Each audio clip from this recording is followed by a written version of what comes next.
Good morning. I am Laurent Lemeur from EDRLab, and I will present today Thorium Reader, which is an accessible reading system. First, what is EDRLab?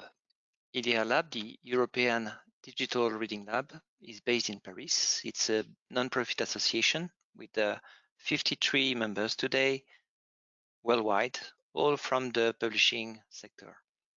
It was founded to offer open alternatives to proprietary platforms. We've got 4 legs: open standards. We are working on EPUB 3 web publications with the W3C and also visual narratives internally. Open source software. We are one of the leaders of the Thorium initiative, and we are developing in open source Thorium Reader. Accessibility related to ebooks, audiobooks, and also digital comics and mangas. And digital rights management with the development of the LCP DRM. What is Thorium? First, Thorium is not a reading application. It's a set of toolkits or SDKs, one per platform, used to develop reading applications. We've got Thorium Mobile for iOS and Android applications, Thorium Desktop for Windows, Mac, and Linux applications, and Thorium Web for the different browsers. Thorium was initially focusing on EPUB 3, but now it's much more generic because we handle PDF, audiobooks, and comics and mangas. Plus, everything that is handled by Thorium toolkits can be protected by Thorium LCP, the DRM. There are currently 23 applications based on Thorium Mobile or Desktop, which are on the market. 10 or more are under development today. You will find a partial list of these applications in the hyperlink below on Awesome Thorium.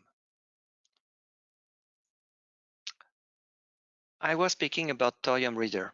Thorium Reader is a Windows, Mac, and Linux reading application based on the Thorium Desktop toolkit. We want it to be free, we want it to be modern, we want it to be accessible. It's totally open source, and it's LCP compliant. You can download it from the EDRLab website or on the Microsoft Application Store. The software has been so far developed thanks to EDRLab membership fees and French grants. And it's developed by a small team of developers at EDRLab using Electron.js and React.js technologies. Currently, we've got around 20,000 Windows 10 users counted on the Microsoft App Store and more than 4,000 per month added to that. We don't know what is the use of this application on Mac and Linux because it's not, there is no analytics on the use of this product. What we know from the Microsoft Store is that we have users everywhere in the world, the US for sure, India, but also Japan, China, and South Korea, and many other countries for sure. I was speaking about the accessibility of Thorium, but what is the accessibility of a reading application? At least it is to be able to adapt the font size to the needs of the reader, the font size, but also the font and the margin, the line space, the line height, etc. It's also moving easily into the user interface via keyboard. It's naming correctly all UI controls so that the screen readers like NVDA, JAWS, VoiceOver can voice them properly. It's being able to use keyboard shortcuts to move to specific features, like the table of contents. It's also, while reading an ebook, providing a continuous flow of narration via text-to-speech, chapter after chapter, without user action. It's being able to read an EPUB with media overlays, so what we call the talking books or the read-aloud ebooks. It's being able to handle a detailed navigation in an audiobook via a fine-grained table of contents. It's being able to handle audio synchronized with text when available, and being able to display the text as captions of the audiobook. And it's also being able to provide helpers for dyslexic people, like rulers highlighting line after line in a page. But there are also other helpers that dyslexic people need and that we want to develop in Thorium Reader. In Thorium Reader, we practice the notion of media equality. What it means is that Thorium Reader is an ebook application, but also an audiobook application, and also a comic manga bande dessinée application. And we want to put an equivalent emphasis on any of these different formats and forms of culture. For audiobooks, which is a brand new development in Thorium, we rely on the W3C audiobooks format. We know that the audiobook business is skyrocketing, but there is still no intended format on the market for audiobooks. So the decision that was taken by the W3C was to use the work done for web publications initially to create such a format. This format is available both for business-to-business distribution and business-to-consumer distribution. It's also usable for download purposes and streaming purposes, streaming usage. I have put in this slide the links to the different specifications that allow that. Note that we also have an internal format in Radium for audiobooks, and we transform dynamically when W3C audiobooks are imported in Radium, the W3C format to the internal format.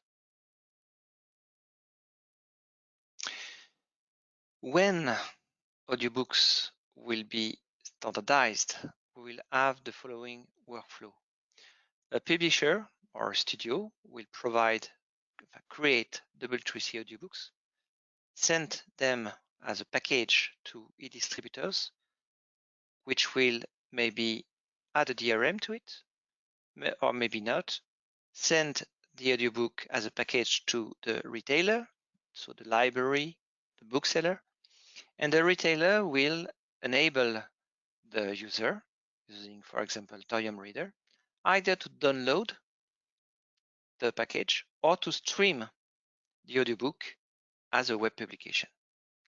Both are doable, and even at Radium, we start having software which enables dynamically streaming a package containing an audiobook. I will make a demonstration of Thorium Reader now. So let's take Thorium Reader. As you can see, it's a neutral interface because we feel that the content is king. I can open a book.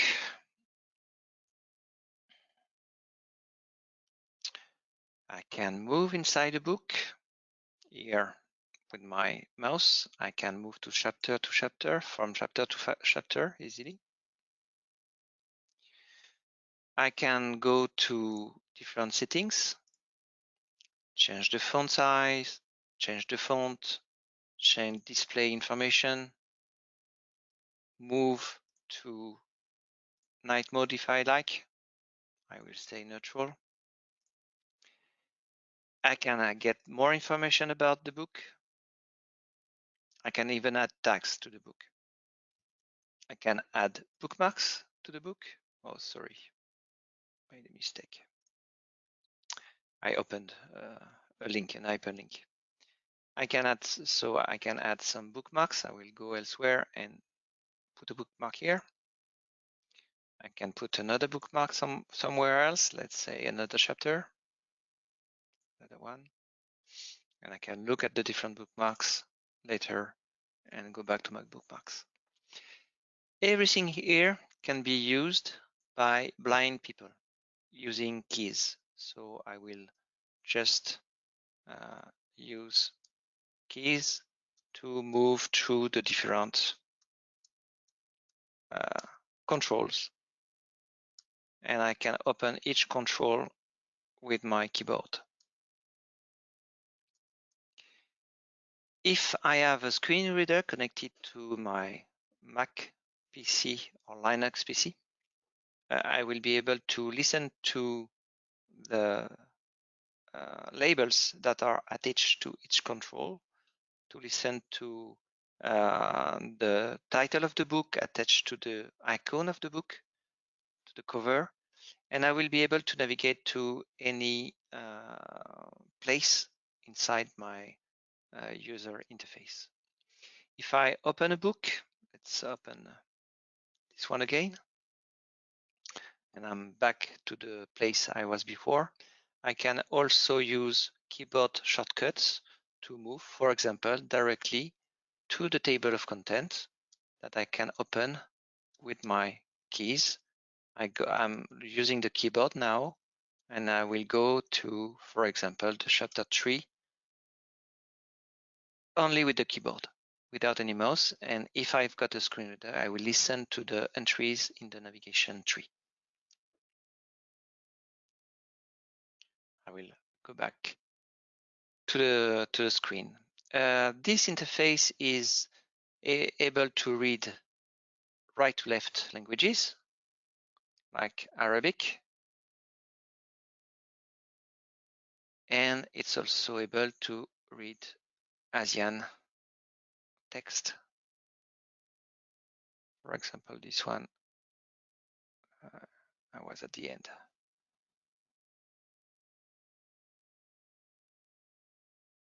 Like that. From this interface, I've got access to OPDS catalogs. For example, I will go back to the home of the Feedbooks catalog, and I can get, for example, free books from here, some nonfiction, travel, and if I go there, I will see information about some books, and some books, if they are free, I can even import them, and I can therefore now go back to my library and read them.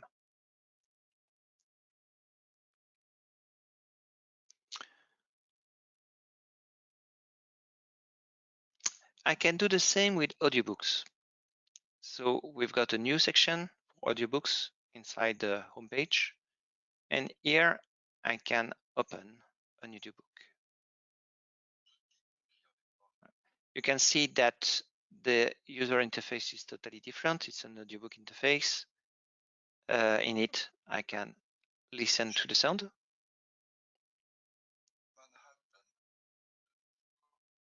I can move forward for sure. I can change chapter for sure. But more interesting, I can go to a table of contents. Here, it's a very basic audiobook with not a real table of content, only tracks, but I can move to different tracks. And I can also add bookmarks. So if now I go elsewhere and I will stop it, and I can go to the bookmarks and find my bookmarks, which is a time bookmark now.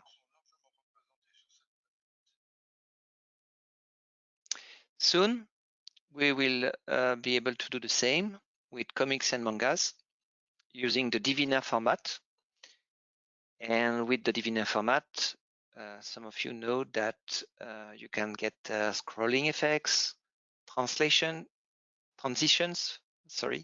layers, translated bubbles, sounds, and even parallax effects. So you can have very rich manga or comics in a digital form.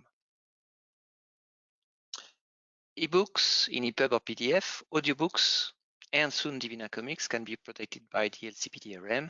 And this is already the case today for EPUB, PDF, and audiobooks inside Thorium.